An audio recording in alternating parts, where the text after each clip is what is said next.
Jonathan, to get us started, give me two truths and a lie, please, sir.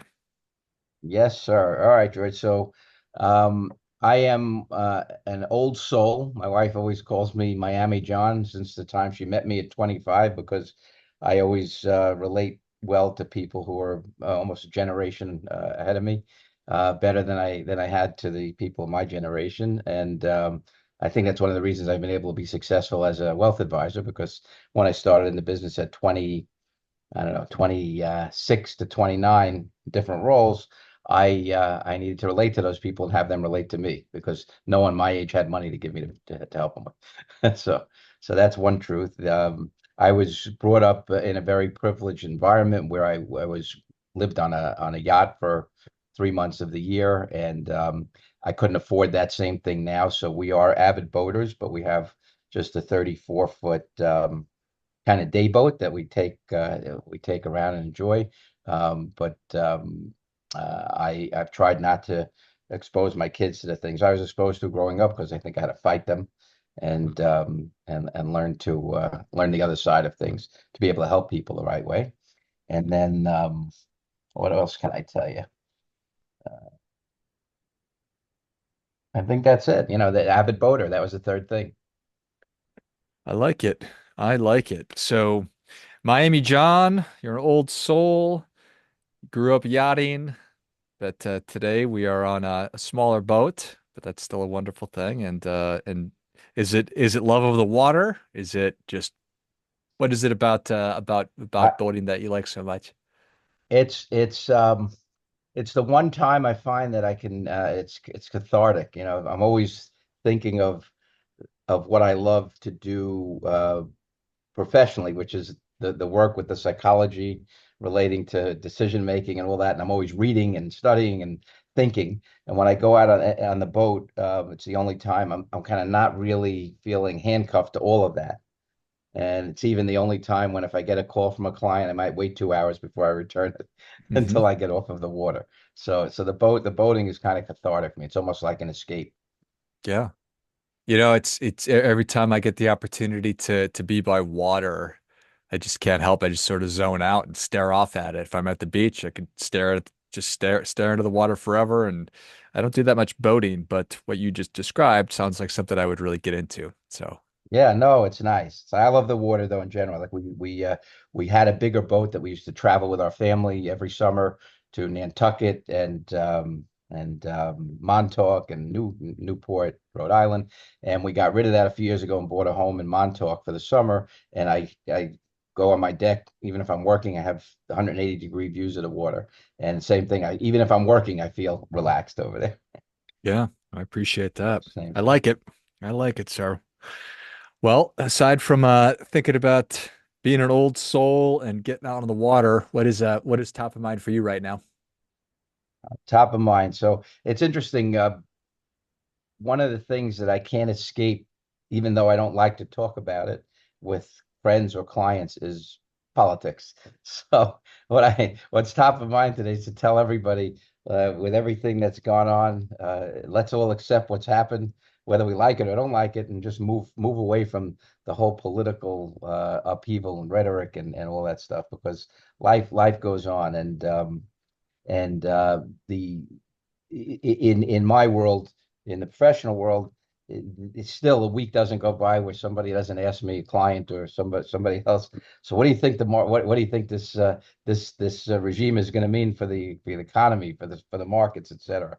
And so, I encourage people not to try to focus too much on that. Whatever the regime we have in place, whether you like it or you don't like it or want it or didn't want it, the markets in the next 10 years likely would have ended up exactly where they will be, whether the person you liked or didn't like got it. That's the whole history if we look back to 1936. So just let all that politics go. Just let it go, people. Go, Let go, it go. go, go stare at the water instead. Yeah, don't I always say don't worry about things that you can't control. That's almost like paying interest on a loan you might never take. You wouldn't do that. Don't do this either. Yeah, yeah, I think that that's a healthy way to think about it. And accepting what is. We can be irritated with it or be celebratory about. whatever. These things Right. happened and it is what it is. That's And not easy. they've always happened, right? They've always happened and they always will happen. And Yeah. so history teaches us to take the hand we're dealt with. You can't control what you dealt, and then play it out the best you can.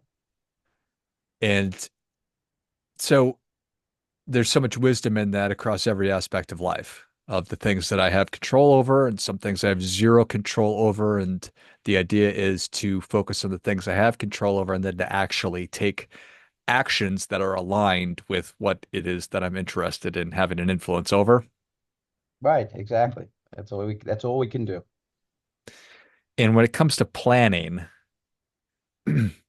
where is the nuance with that? Accepting what is and what is not, but also it's not being complacent with certain things. It's also pursuing more when it comes to money and assets and accumulation.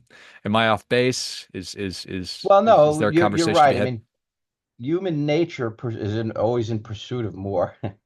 Uh, but that's not a good idea for people who want to be successful in life, generally speaking, whether and I don't measure that definition of success by a particular sum of money or a particular accumulation of material things. I measure that by a simple equation. It's what do I have? And subtract from that, what do I want? And if that equation doesn't have a positive result to it, and if what I have minus what I want doesn't leave me a positive number, so that I never have what I want, I'm constantly moving the goalpost, um, that then I'm never going to be happy. The problem is the mind doesn't get satisfied with the new house or the more money, because what we really want, what the human body is really craving, is not that new house or new car or more money. It's craving the dopamine rush that's associated with the expectation of the new car and the more money. And so that'll never be satisfied because addictions are prevalent all the time.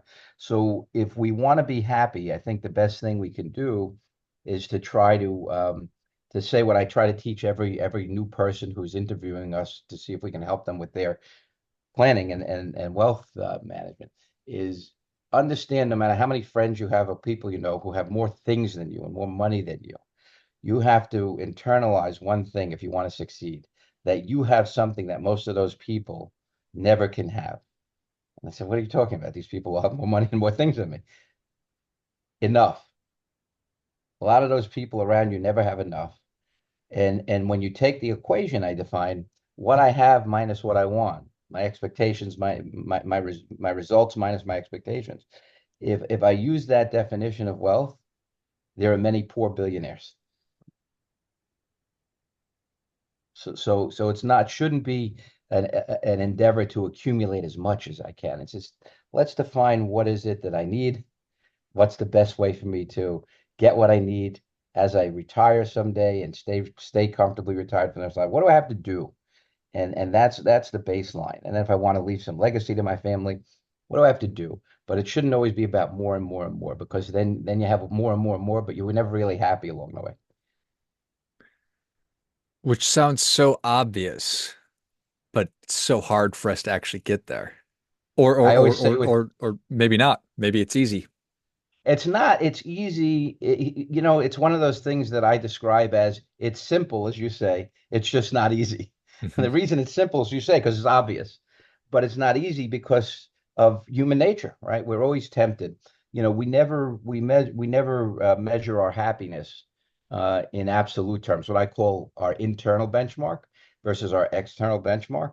What I mean by that is if I'm taking my family to a hotel for the holidays, I can go to a Marriott and I can, I have a family of four. I can get a suite and I can really enjoy the space and have separate TVs and all the kind of things that are internally important to us to enjoy our vacation. Or I can go to the one bedroom at the Four Seasons because that's the external. I want to be able to tell all my friends that external benchmark. We stayed at the Four Seasons over Christmas. And so the more we can focus on what's important to us, and in your one of the things I read that you sent to me, what, that you talk about is uh, no one's more interested in us and in our stuff than we are. So there's this kind of this paradox called the man in the car paradox, where a young man was valet parking cars somewhere in California, and a gentleman drives in driving a big red Ferrari. So the young man's impressed. He doesn't know the man who's driving the car, doesn't really even think about that. So the man who's driving the car is probably thinking, the kids looking at me thinking how cool I am, right? But no, the kid's looking at your car thinking, wouldn't I look so cool if I had that red Ferrari? So nobody's interested. That's the paradox, right? No, we always think that we're doing something to impress people. We're buying the bigger house. I always say we're spending a lot of money either that we shouldn't spend or can't afford to spend to impress a lot of people that usually we don't even like, right? And so if we can take all of those things and take it back to the internal benchmarks, what is it that we want to be happy? We'd find life to be a lot more pleasant, I think, from a financial and happiness standpoint, I'm 1,000% sure that that's true. right? And But to it your is, point, simple, not easy, yes, simple, not easy. Is that which is just one with, of our roles. One of our roles as behavioral counselors is to try and make it easier. We're always there on the shoulder. It's the way the angel fighting the devil who's telling you human nature wise to do the wrong thing. yeah.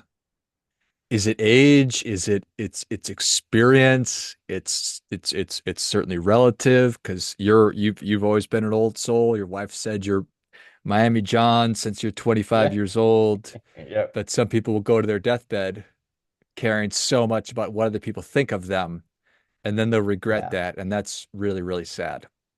And regret really is the toughest, most painful emotion because long-term regret is one of the few emotions that never goes away. The results of it. So, when you talk about what you just said is interesting. There's a story I heard from this one of my favorite authors, Morgan Housel. He's writes The Psychology of Money, and he talks about um, resume virtues and eulogy virtues, right? So we most of us spend our whole life chasing resume virtues. I'm the president of this company. I'm the CEO. I just donated 10 million to this hospital. My name's all over it, right? But when you go to the eulogy, this man was such a great person, anonymously gave to all kinds. That's what we want. What we really want is the eulogy virtues, but we spend our whole life chasing the resume virtues. And it goes back to the same theme we're talking about, right? The internal versus external benchmarks. So if we can just always focus on that or try to, then it's to your point, it's wisdom. I always say data isn't knowledge and knowledge isn't wisdom. Wisdom comes with all the data and knowledge you've accumulated and then the experience that you've had using the data and knowledge to make things better for yourself. Then you've done that for the last 40 years, or I've done it for the last 40 years. We can then help other people who only have the data and knowledge by sharing our wisdom. But a lot of people don't want to accept the wisdom, so unfortunately. I like that a lot. Data, knowledge, and wisdom, the differences between those things. Right.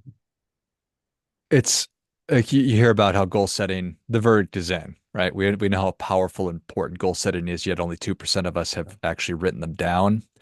Is this a function of I just need to give myself the space? I need to find my version of looking at the water to clear my head? Is it occasionally? Is this hygiene that must be done consistently?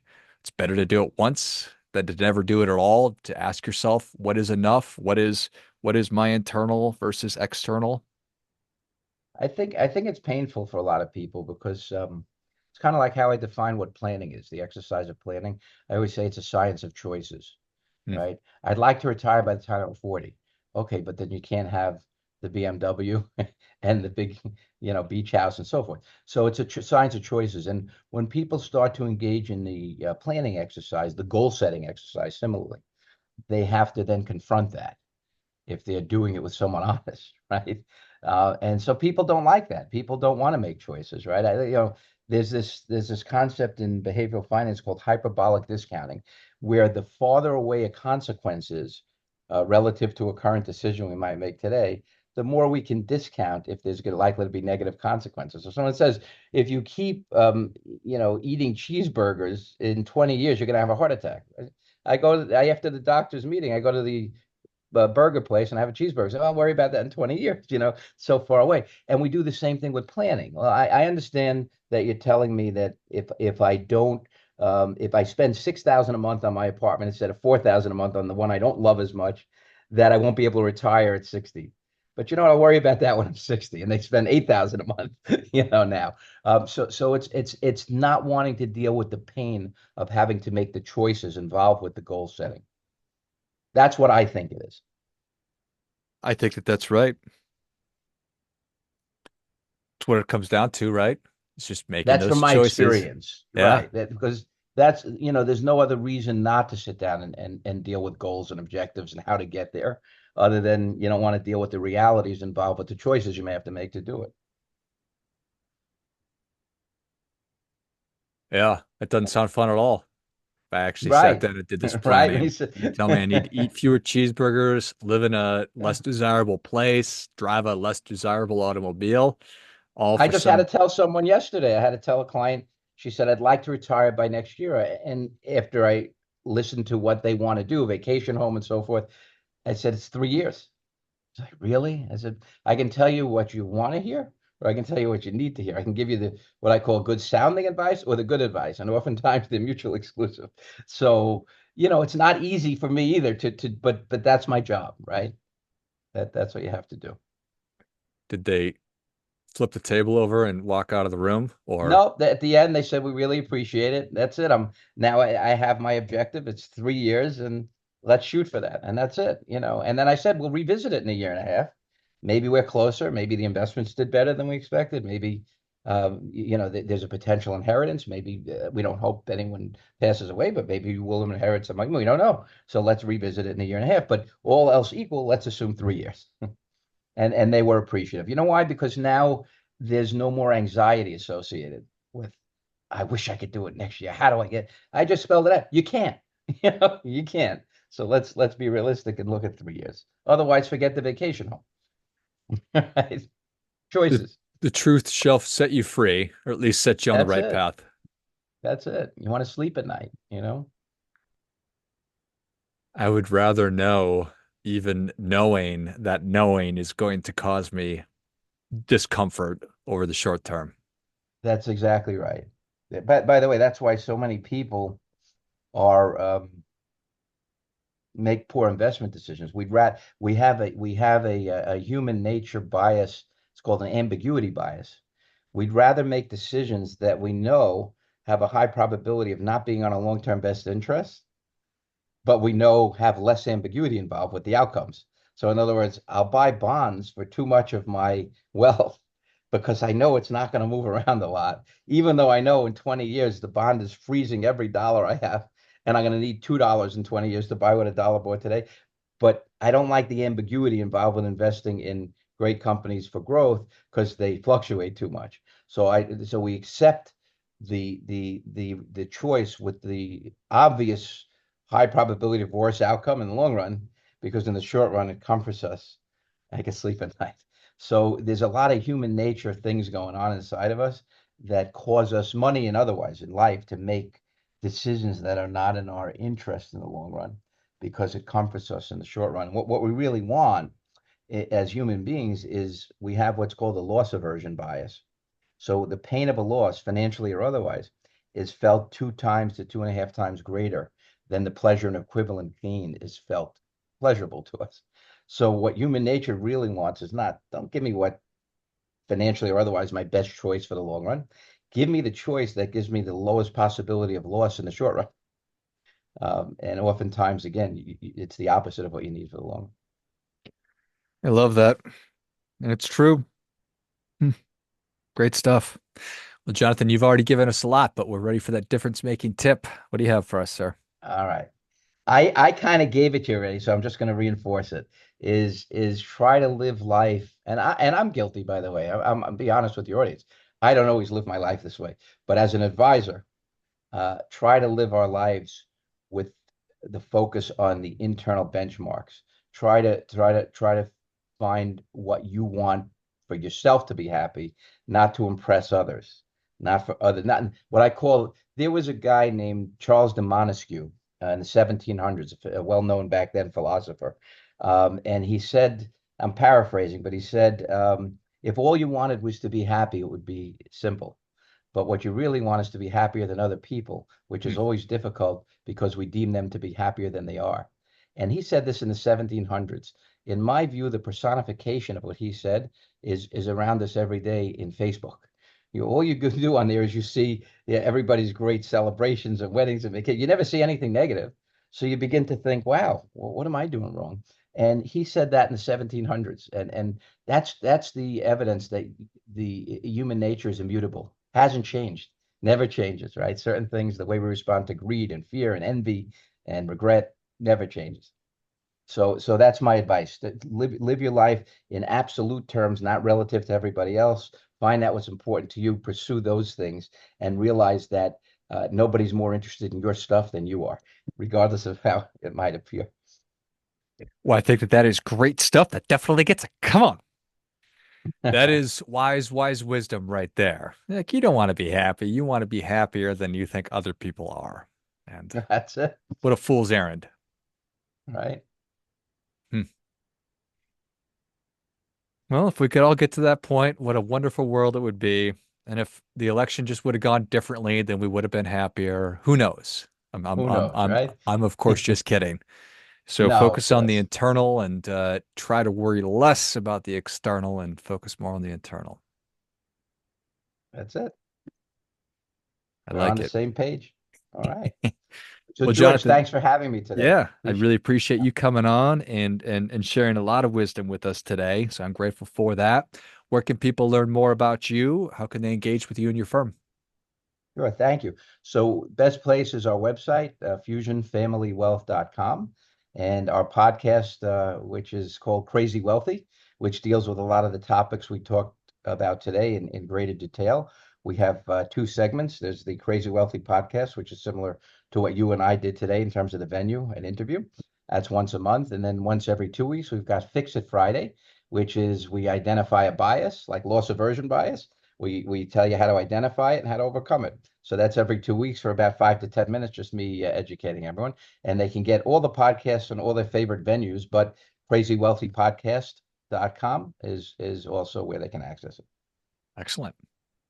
Well, if you enjoyed as much as I did, show Jonathan your appreciation and share today's show with a friend who also appreciates good ideas. Go to fusionfamilywealth.com and dig into more of Jonathan's professional work, and then check out the Crazy Wealthy podcast wherever you listen to your podcasts. I know that I very much enjoyed Jonathan's perspective and the way that he talks about money and happiness and all the important things that we're all striving for. So I'm confident you'll enjoy that show as well. Thanks again, Jonathan. Thank you, George. Okay. Finally, friendly reminder, Jonathan's touched on this a couple of times. There's never going to be anybody more interested in your financial success than you are. So act accordingly.